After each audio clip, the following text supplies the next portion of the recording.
Doctor Lakshman Yadav, Bihar की चिंगारी, उत्तर प्रदेश की चिंगारी, ढोर गवार सूद पशु नारी, और खेल सारा पिछड़ों और दलितों पर।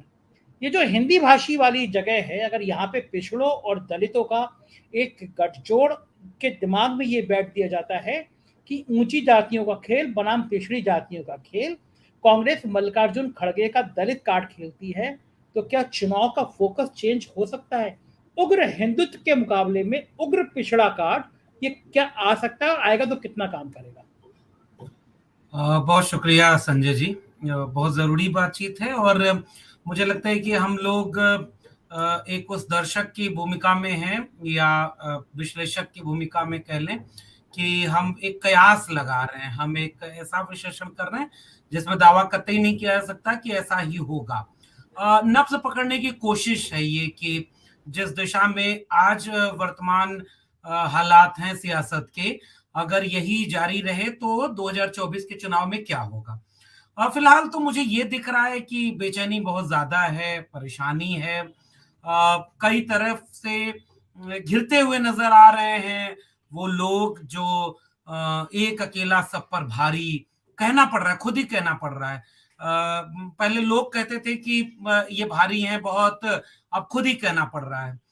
बहुत तरह से सवाल उन्हें घेर रहे हैं और ये किसी भी राजनीति के साथ होता है कि जब आप 10 साल काम कर रहे हैं और 10 साल में 10 बातें भी आपके पास ऐसी ना हो जो आप ये कह के गिनाएं कि मैंने ये 10 बातें कही थी और इन 10 बातों में से मैंने ये 10 बातें आपको डिलीवर करी, या 5 की या 2 की। फिलहाल तो कोई ऐसी बात नहीं है, कहीं कुछ और है, डिलीवर कुछ और किया है। नोटबंदी कहीं नहीं थी, डिलीवर हो गई। जीएसटी कहा नहीं था, डिलीवर हो गया। और उसके बाद फिर काला धन, नौकरी और अच्छे दिन, स्मार्ट सिटी, स्मार्ट गांव, बुलेट ट्रेन और जाने क्या क्या कहा था, डिलीवर कुछ नहीं हुआ। एक तो ये पक्ष होगा 24 के चुनाव के सामने जो सवाल पूछेगा। दूसरा पक्ष, 3 मुद्दे आपने आज की बहस में रखे, धर्म, जाति और ये इस तरह के सवाल होंगे जो इनमें से क्या चलेगा। मुझे लगता है कि बीजेपी एक ऐसी पार्टी है जो इस समय इस देश में सबसे ज्यादा धर्म और जाति की सियासी जो चाल चल रहे हैं, सियासत में जो सबसे ज्यादा इनका इस्तेमाल कर रहे हैं, वो भारतीय जनता पार्टी है। दावा यह है कि हम धर्म का इस्तेमाल नहीं करते, लेकिन सबसे ज्यादा धार्मिकता के नाम पर सियासत करने का उन्हीं के ऊपर आरोप है और वो साफ दिख भी रहा है। मैं तो एक बार आपने जिक्र किया है संजय जी, आपकी पारखी नजर, लेकिन मैं उत्तर भारत के तकरीबन 8 से 10 राज्यों के आधार पर दावा कर सकता हूं धर्म की राजनीति क्या है। ये आप मध्य प्रदेश, छत्तीसगढ़, झारखंड, बिहार, उत्तर प्रदेश से मिला करके इधर हरियाणा और राजस्थान तक चले जाइए, दर्जनों कथावाचकों की फौज तैयार हुई है जो कथा कहते कहते, भगवानों का जिक्र करते करते कब ये कह देती है कि अगर हिंदू राष्ट्र बनाना तो इनको वोट दे दो, संविधान बदलवाना तो इनको वोट दे दो, अखंड भारत बनवाना तो। ये प्रचार हो रहा है और बहुत बहुत ऑर्गेनाइज्ड वे में धर्म का इस्तेमाल किया जाएगा। बिल्कुल मैं पूर्व के वक्ता से सहमत हूं, मीनू जी से, कि दक्षिण भारत में ये इतना नहीं चल पाएगा धर्म वाला कार्ड। उत्तर भारत में तो बहुत कोशिश की जा रही है इसको चलाने की, और उत्तर प्रदेश से लेकर के बिहार और झारखंड, ये 2-3 राज्यों में बहुत ज्यादा खेल खेला जाएगा धर्म के नाम पर। दूसरा, जाति का सवाल जो आएगा, मुझे लगता है कि ये जाति वाले पूरे विमर्श का एक एक लिटमस टेस्ट भी होना है 24 के चुनाव में। बीजेपी को क्यों मैं कह रहा हूं कि घोर जातिवादी पार्टी है। बीजेपी ने कैबिनेट मिनिस्टर बनाए, बड़े बड़े पोस्टर लगाए, राष्ट्रपति बनाए, प्रेस कॉन्फ्रेंस करके जाति बताई, कैबिनेट मिनिस्टर की जाति बताई, सब कुछ कर रहे हैं।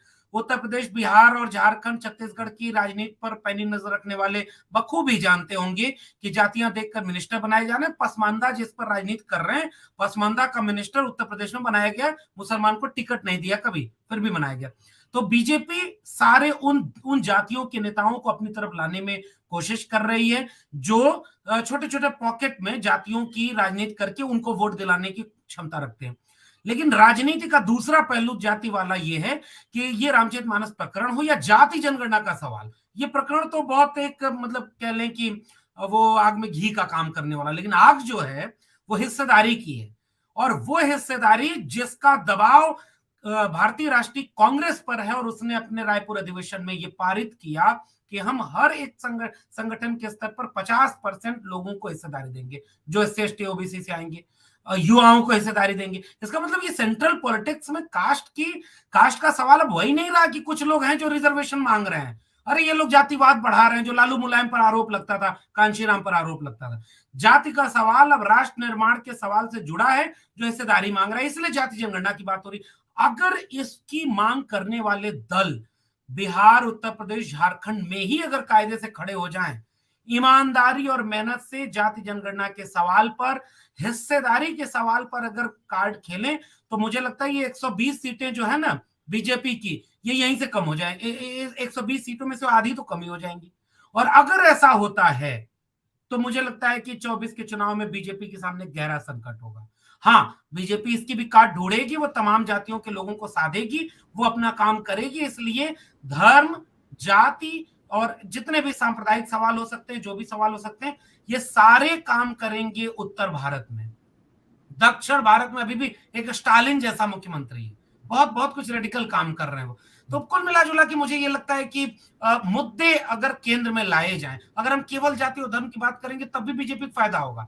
हम इन जाति के सवालों को या धर्म के सवाल को हिस्सेदारी से जोड़ दें और बीजेपी को घेरने के लिए नौजवानों, किसानों, बेरोजगारों के सवाल को जोड़ दें, शिक्षा के सवाल को जोड़ दें, तो मुझे लगता है कि एक मजबूत विपक्ष बनेगा, जो केवल सियासी दल नहीं है, जनता विपक्ष बनेगी। और तब मुझे लगता है 24 के चुनाव में ये भारी पड़ेगा। शुक्रिया। लक्ष्मण जी, आपकी जितनी बातें हुई उसमें कहीं विकास की बात नहीं आई।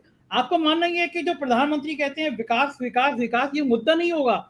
ये 38 लाख करोड़ के निवेश, ये 100 करोड़ के लाख करोड़ के निवेश, ये सड़कें, ये एयरपोर्ट, ये सब कुछ नहीं होगा कहीं पे भी, सिर्फ धर्म और जाति के ही खेल होंगे। वो है ना कि अपने चेहरे से जो जाहिर है छुपाएं कैसे, और तुम्हारी मर्जी के मुताबिक नजर आए कैसे। तो वो जो दिखाना चाह रहे हैं वो उनके हिसाब से नहीं दिखेगा। असल में संजय जी, आप तो देखिए लखनऊ वाले हैं, मैं आपको कुरेदूं तो आप बिना उसके भी बताते रहते हैं। मैं लखनऊ पिछले दिनों गया तो पता चला कि लखनऊ की सड़कों पर एक तितली लगाई गई है सजावट में, संजय जी आप जानते होंगे। और मुझे एक मित्र ने बताया कि 20 या 22 हजार की एक तितली पड़ी है। ये स्कैम है इस आयोजन का, पता नहीं, मैं पुष्टि नहीं कर रहा हूं।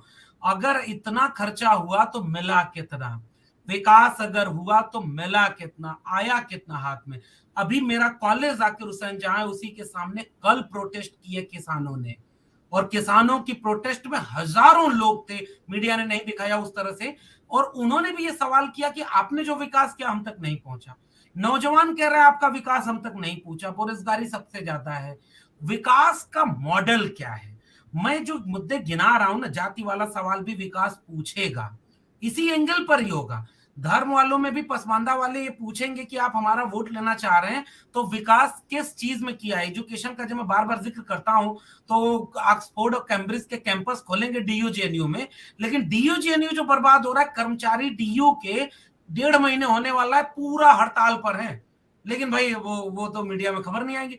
तो वो भी तो ये पूछ रहे हैं कि विकास किसका हुआ, कितना हुआ। उसी का नहीं हुआ जिसके पीछे हिंडलबर्ग लग गया है और वो दूसरे पायदान से कहां चला गया। तो मुद्दा तो विकास, महंगाई, बेरोजगारी यही रहने वाला है। बस मेरा कहना ये कि जो अलग अलग सेगमेंट है सोसाइटी के, वो अपने अपने एंगल से इसे पूछेंगे, और अगर इसे चैनलाइज कर दिया जाए तो ये एक बड़ा इशू बन जाएगा।